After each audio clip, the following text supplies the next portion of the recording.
How's it going, guys? It's your boy Mike from Seattle, but today I'm coming to you with Coach Chad Carson, the small and mighty real estate investor and author of the book, The Small and Mighty Real Estate Investor, and another book, which is Retire Early with Real Estate. Correct. Author of 2 books, great YouTube channel, and somebody that both me and my mentor have followed for years. And I have him here cornered at the One Rental at a Time event to get a little inside scoop on his story. So, Coach Chad, first, real quick, give us a quick overview of your portfolio just for the people who don't know you. Yeah, so the way it looks today, I have 21 years after I started, but I have rental properties in Clemson, South Carolina. I have a business partner, a 50-50 business partner, and the two of us together own around 100 units. What that looks like is 33 properties, small like duplexes, fourplexes, single-family houses, a couple 10 and 12-unit buildings. But we're kind of close to Clemson University, to the college. We mainly rent to college students, but we also have houses that we rent to just regular families. But that's, as I mentioned, that's what it is now. When I started, it was flipping houses, wholesaling, house hacking, all of that. And it's more of a kind of a mature portfolio at this point. Mm-hmm. So clearly the guy's extremely experienced. And how long have you been financially free? You know, I think I was free before I knew it, but I really kind of celebrated it, rang the bell in 2017, which was I started in 2003. So it was that 14 years after I started. I actually, my wife and I and our 2 kids, were 3 and 5, moved to Ecuador in South America. And we did that for 17 months and we lived off our rental income. I didn't have any other active income coming in. It was beautiful. It was like kind of the stress test of the financial freedom. Probably could have done it a couple years earlier, but I sort of survived through the Great Recession. And I was like, they call it Great Depression babies. You know, I was like a Great Recession entrepreneur. I was like, oh, is this enough? I don't know if this is going to work. But that was sort of the moment that I think we really knew we were ready. So I actually started probably watching you on YouTube, I would say probably around 2018 when I was starting my channel, starting my journey. One of the things I love about your story that's always inspired me and created a goal for me that I actually really haven't shared with my viewers is the fact that you go and you take your family and your kids and you go to some foreign country and you live there for 6 months to really learn the culture. That's something I want to do with my son.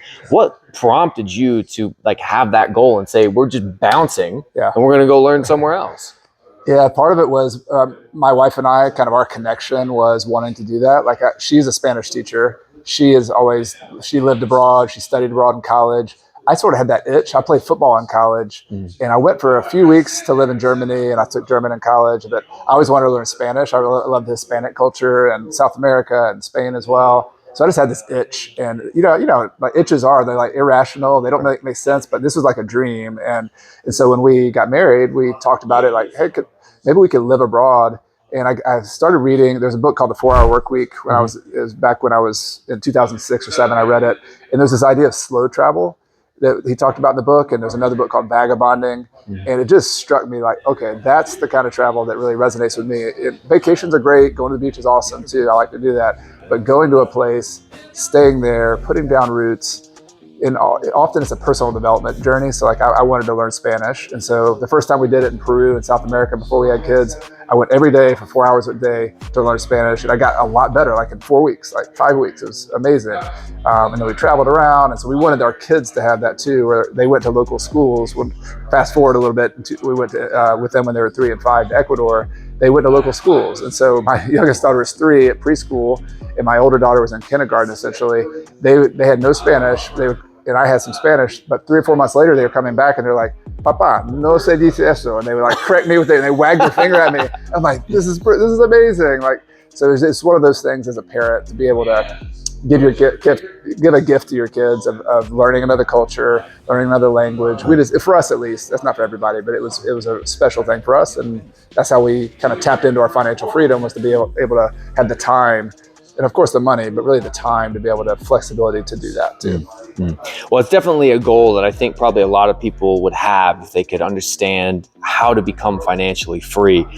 So I want to ask you another question to get back to the topic of real estate. That's why we're here. And somebody who's become financially free thanks to his investing, he's wearing a shirt right now that says, "Teach everything you know." Yeah. And you know what? I've always admired people who are instructors and teachers. I'm in law enforcement, you probably don't know, but there's, I'm an instructor for some of our law enforcement things. Yeah. But what I want to know is, what do you mean by that philosophy? Why did you think it was important to wear that shirt today? Yeah, this is actually a ConvertKit is a platform I use for my email list. But their philosophy is they help creators and teachers. And I've always admired teachers and coaches. Like I played sports and my favorite mentors were always coaches because they really cared about your success at another level. They were willing to invest themselves. But everybody's got a teacher they've had in their life that just really made a difference. And so when I thought about like what's next for me, very early on, real estate investing is great. I love real estate investing. It's my craft. But teaching really resonated with me. I felt like that was more of a calling. And so when I had the opportunity, I started writing a blog. I started going to local investment meetups and teaching when people asked me to come speak. And so it was just something I practiced a lot. And I mean, it's been years. This is 2024. I started going to meetups in 2008 and 2009 when people asked me to speak.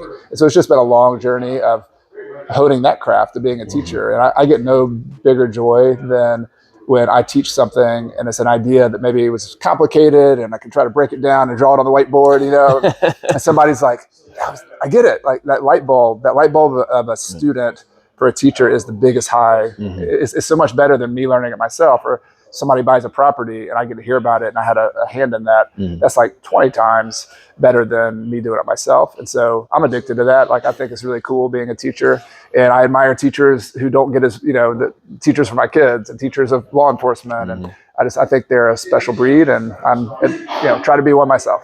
It's funny, Dion is famous for saying that the highest form of knowledge is when you're able to teach the topic. Right. And that everybody should strive to be so educated on any topic that they could teach that topic. And I think that makes a difference with real estate. You were talking earlier about your evolution through some burrs and some flips, then becoming the buy and hold. And they're different plays, as you mentioned, with being a coach, different plays you're running with real estate, and then you found the one that's winning the game for you. Exactly. I got one last question for you, because we won't steal them away from the event for too long. For somebody who wants to get started in 2024, somebody that sees themselves as a future small and mighty real estate investor, what's the best advice you would give to somebody today to get started investing in real estate? Oh yeah. I mean, I think you got to see the long-term value of real estate. Like I think especially with interest rates higher, people focus a lot on cash flow, and rightfully so. Like, hey, cash flow is not working today.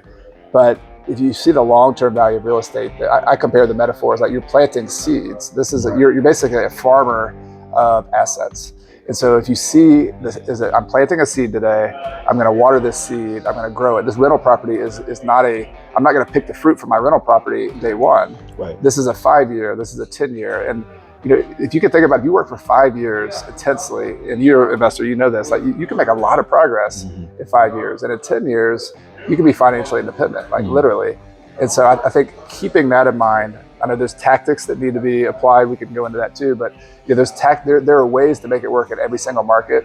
But if you keep the long-term perspective of why you're doing this, where this is going, you're growing these assets, then you can get creative. Like I'm a very creative investor in terms of the financing and how you approach it and how you negotiate with sellers. Like just the laundry list of things to focus on this year are seller financing, lease options, using partners, using private money lenders. It used to be that the asset was the only thing you had to worry about. Now it's like buy low, sell high. That's the strategy. Well, now it's borrow low, rent high. Yeah.